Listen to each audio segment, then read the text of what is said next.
প্রেমে জেগে উঠি যেমন করে ভুবন জাগে আখির কলরবে। একের পর এক সিনেমার সুখবর দিচ্ছেন চিত্রনায়িকা শবনম বুবলী। এবার অন্যরকম বেশে হাজির হলেন এই অভিনেত্রী। পিনিক সিনেমার প্রথম পোস্টারে তাকে দেখে চেনার উপায় নেই, তবে ভক্তরা প্রশংসায় ভাসিয়েছেন তাকে।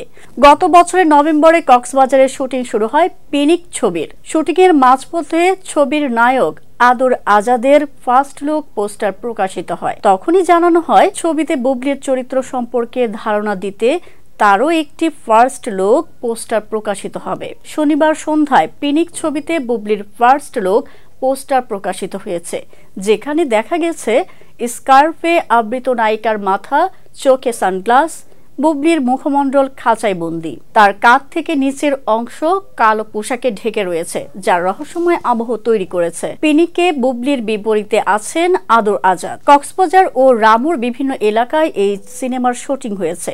ছবিটি পরিচালনা করেছেন জাহিদ জুয়েল। সিনেমাটি প্রযোজনা করছে ইউরো বাংলা এন্টারটেইনমেন্ট এবং সহ প্রযোজনায় আছেন অভিনয় শিল্পী শিমুল খান।